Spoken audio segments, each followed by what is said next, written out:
What's going on, guys? I wanted to throw together another video talking about another gun in my collection.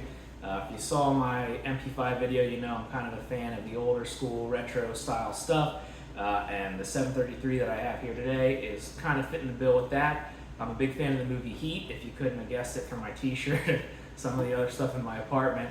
And watching the shootout scene in that movie, I always wanted to have one of the kind of Colt 733 type firearms that they used. Go, go, go! Keep! Oh, stay down. We want to hurt no one. We're here for the bank's money, not your money. Your money is insured by the federal government. You're not going to lose a dime.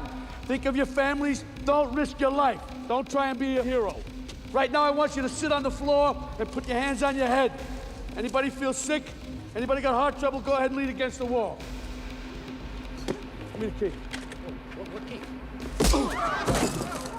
Get out! And stay down! Sit there. Sit there. Don't move. Let it bleed.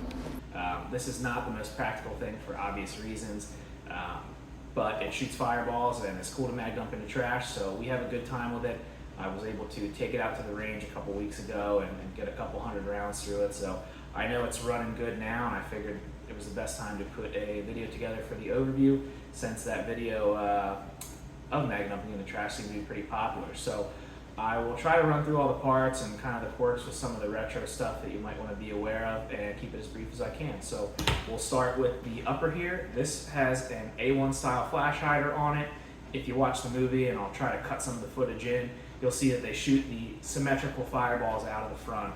There's no flat bottom on this like the A2 flash hiders, which was designed for, if I recall correctly, kind of some recoil mitigation and to keep dirt from flying up when you're shooting prone.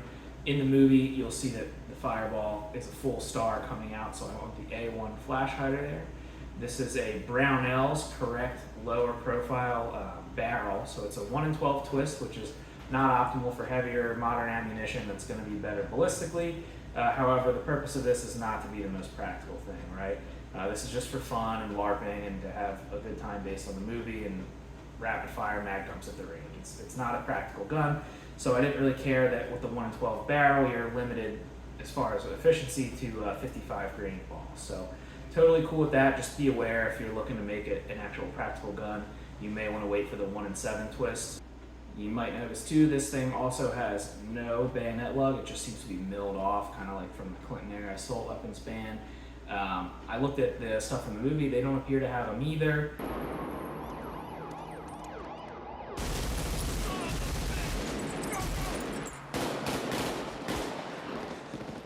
So it works for me. I don't think that a bayonet would even work on this, because I think that the front portion would need to be farther out for it to even mount properly. So no worries there. And then you might notice also this has a bit of a different delta ring. This is kind of the original style. The more modern ones have that cant, so you can get a better grip on it. These ones are sort of just flat right off the back.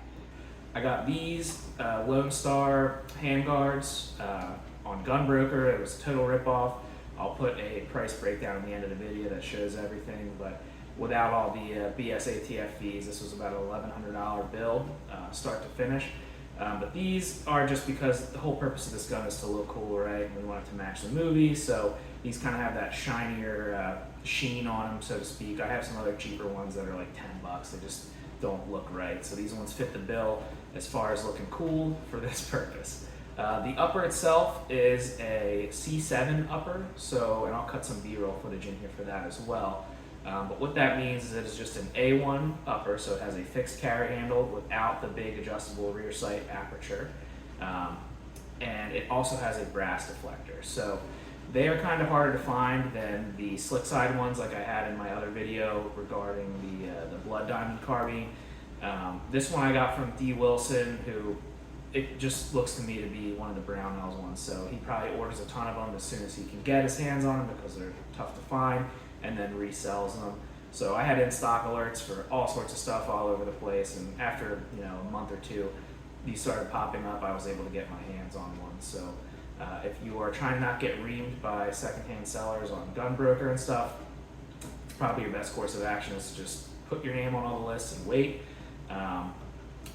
What else do we got? H&R did the actual rear sight assembly. I'm not going to be such a nerd with the cloning that I have to get all these old school milsurp stuff.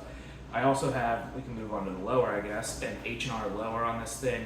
I got an M16A1 Mark lower from PSA. I wasn't sure what build I was going to do. I just knew I wanted to do another retro build.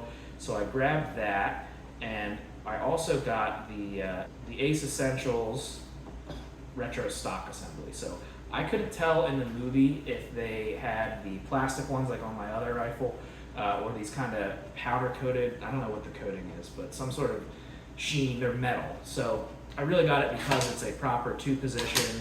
It has the old school style spanner instead of a modern castle nut, and it came with that proper two-piece buffer. So we got that. Also in the lower, I mentioned this is literally just for rapid fire fun. I got a Geisley G2 SE, which is essentially the Brownell's exclusive edition of the SSAE.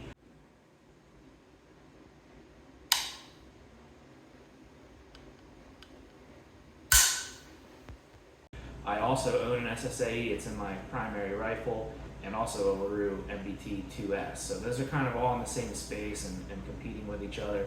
You have the expensive Geisley, the discount Brownell's version, and then the Mark LaRue version where he's trying to troll them by selling for cheap. I have my own personal preferences, but if you guys want to see some sort of comparison video, let me know. I have all three of them. I can certainly do that as well. Also from Geisley, this has an H2 enhanced buffer in here. It seems to run fine. Like I said, we were able to take it out and dumped a bunch of mags through it just for fun, and it works great. I also have just a regular kind of parkerized loader parts kit.